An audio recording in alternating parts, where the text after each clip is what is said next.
On commence avec cette déclaration de la procureure générale de la Cour pénale internationale à l'égard des fauteurs de troubles armés en République démocratique du Congo. Les auteurs de crimes de guerre et crimes contre l'humanité commis au Congo doivent être sanctionnés. Déclaration de la procureure générale de la CPI, Fat Bensouda, en visite de travail à Kinshasa.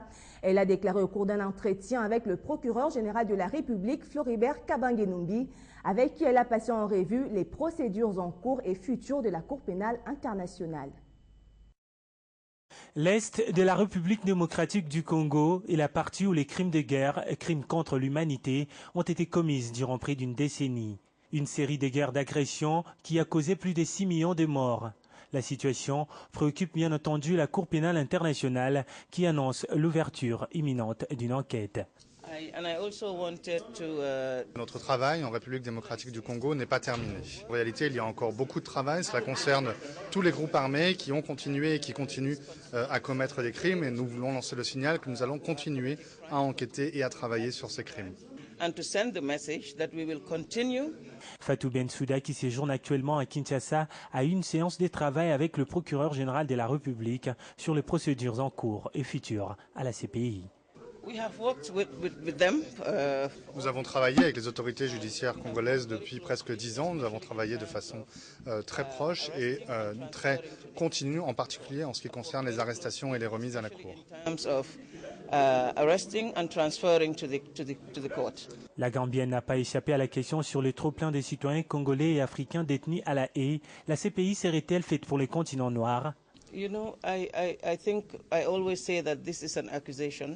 Cette accusation n'a pas de base, elle est uniquement utilisée par ceux qui ont un intérêt à l'utiliser, mais cette accusation n'a aucune base. Et comme je le dis de façon répétée, la CPI intervient en Afrique à la demande des populations africaines. L'agenda de la procureure générale de la Cour pénale internationale prévoit plusieurs rencontres avec les autorités congolaises, mais aussi une conférence de presse ce jeudi à Kinshasa. Alors que la procureure générale de la Cour pénale internationale durcit le ton aux auteurs de groupes armés en RDC à Bunia, dans les districts de l'Ituri, le gouvernement veut se débarrasser définitivement des armes légères, des petits calibres et munitions pour assurer davantage la sécurité des personnes, mais aussi de leurs biens. Le ministre de l'Intérieur, Richard Mouyej, qui est sur place depuis mardi dernier, a en compagnie du gouverneur Bamanissa Saïdi lancé ce mercredi dans la matinée les opérations de désarmement volontaire de civils. Le point dans cette correspondance d'Oscar Mbal. Pour un début, la moisson était abondante. 28 armes récupérées à titre symbolique auprès de remettants en échange avec des motos, moulins, tôles, pagnes et autres biens de valeur. Dans un premier temps, cette opération va se dérouler pendant 2 mois et l'engouement est total au sein de la population qui ne veut plus entendre parler de ces engins de la mort. Selon le secrétaire permanent de la commission de désarmement au niveau national, le colonel Kassongo, cette opération vise, dans sa première phase, à récupérer 2500 armes dans un espace de 2 mois, et ce dans le souci de mettre fin à la circulation des armes et de l'insécurité à Bunia. Le ministre de l'Intérieur, Richard Mouyej Manguesman, très flatté de l'engouement des civils à cette opération, a invité la population à affronter ces projets. Il les a garanti que personne ne sera traduit devant la justice. Le gouverneur de la province orientale, Jean Bamanissa Saïdi, n'a pas manqué d'exhorter la population à contribuer dans cet effort de pacification de Bunia. Le temps de l'Ituri Yamatata est révolu, ça veut dire Ituri des problèmes. Maintenant, c'est l'Ituri pacifié, Ituri Hakuna Matata. Signalons que cette campagne de sensibilisation et de désarmement volontaire des civils a bénéficié de l'appui financier du programme des Nations Unies pour le développement PNUD. Depuis la ville de Bunia, district de l'Ituri, province orientale, Oscar Malkaïch pour Télé 50.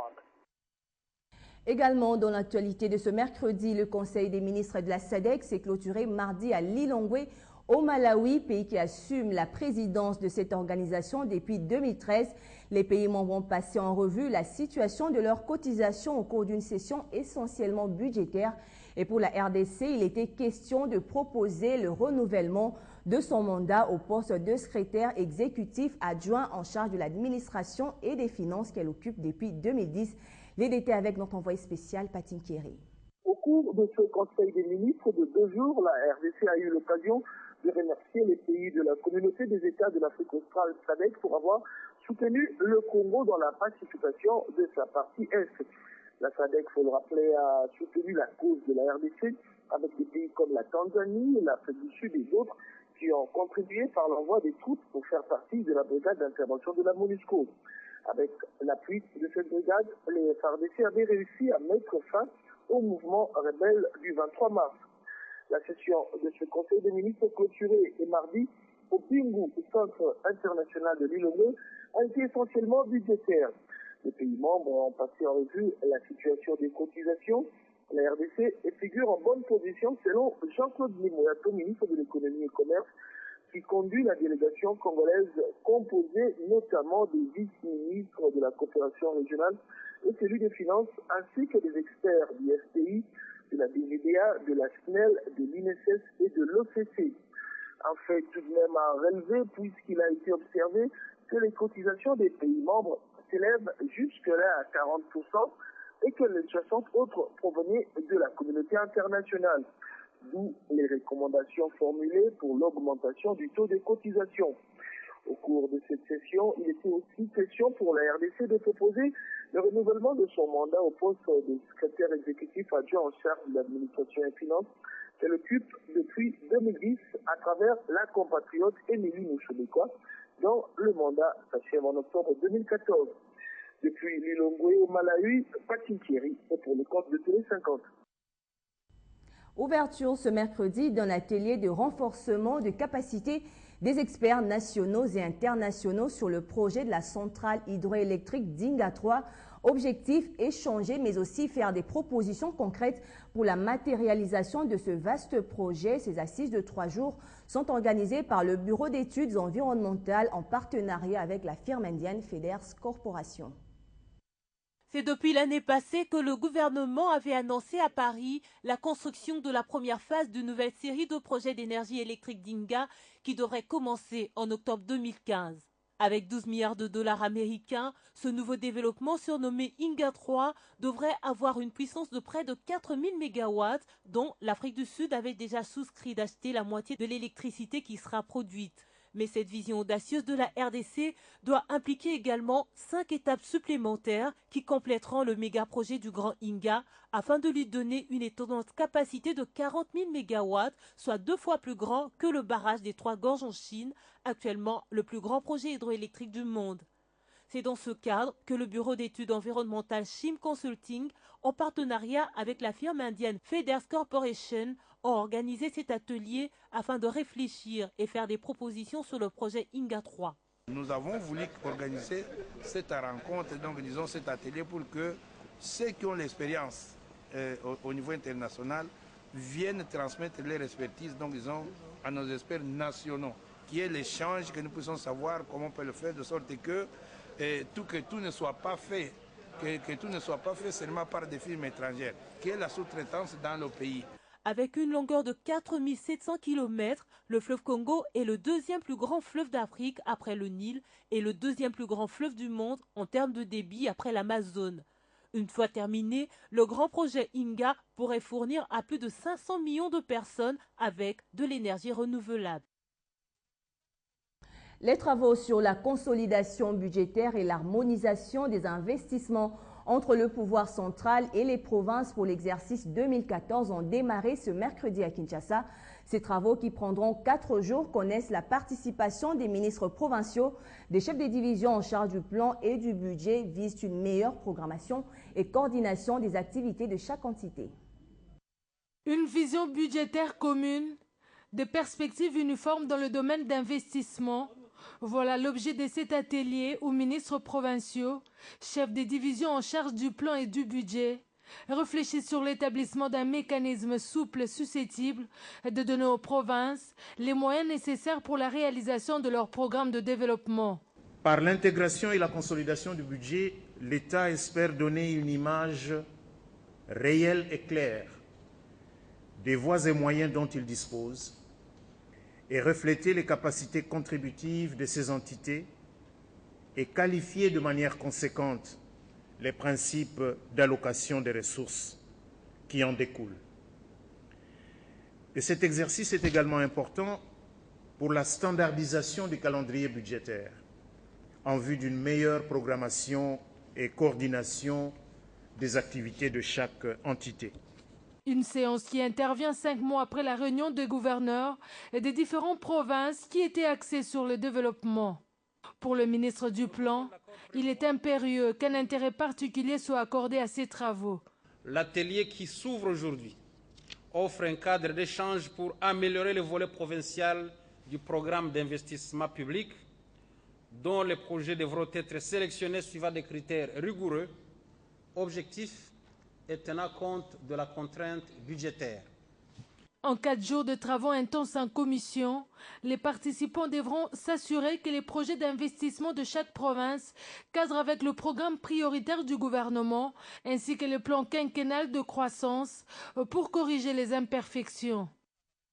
Sachez que la RDC préside désormais le conseil d'administration du Centre régional africain de l'administration du travail.